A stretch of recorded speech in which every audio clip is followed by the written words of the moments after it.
I'd like to start out by saying what a red herring is. You've heard some say, that's a red herring, in argument. Well, a red herring is when you're discussing something and then the person you're having this discussion with throws something completely irrelevant into the discussion to get your mind off of what you're talking about. Notice the following video. Hey guys! Every now and then I have some kind of interaction here on YouTube with commenters, Jehovah's Witnesses in particular, that I find amusing. And I thought I'd share one with you today. I'll call this one the red herring. Check this one out.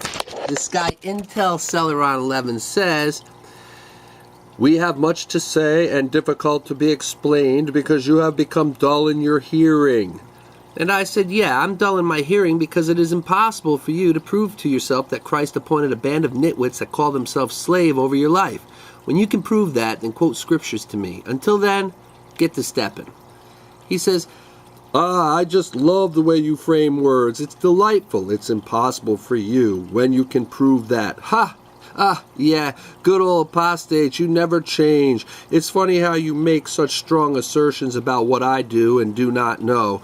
Keep up the propaganda. It's delightful to hear how you think you're in some way diminutizing my words. So what other insults you got? What's next? I'm uneducated? Please, speak without knowledge some more.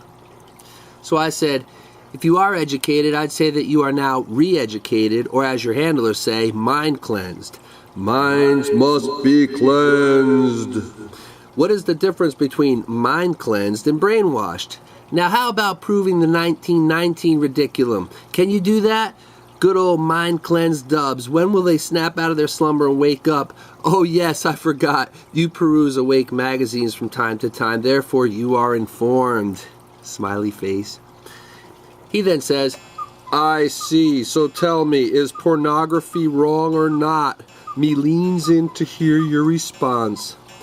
I said, why don't you ask Jesus Manuel Cano, former Bethel elder who spent 2 years in jail before being deported for soliciting minors for sex with Bible study aids and nude pictures of himself. Why don't you ask him? I'm sure he's reinstated by now.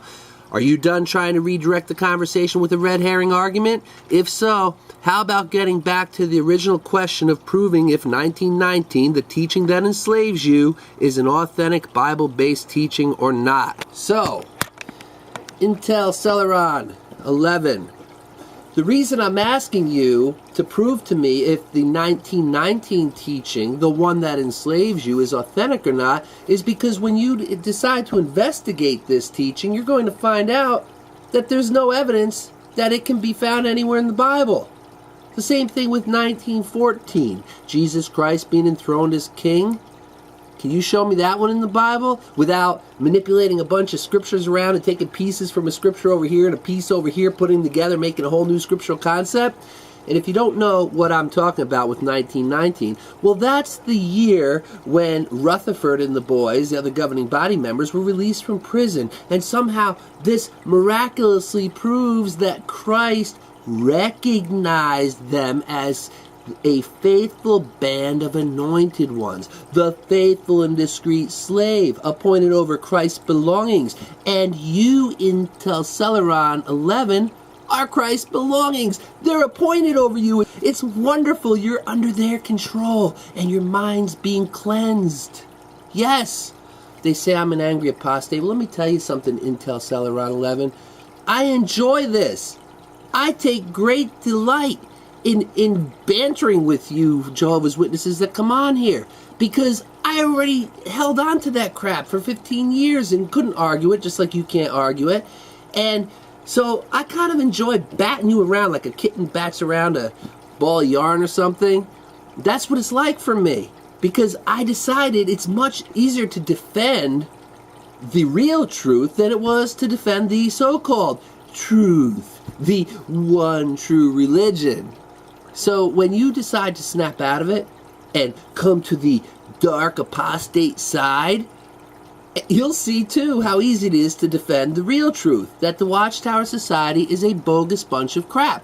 Now, My purpose for making these videos aren't to somehow rescue you from this nutty cult. I mean, if you want to stay in it, that's your choice. I understand you're being held against your will. I understand you can lose your family and friends if you leave. I understand all of that.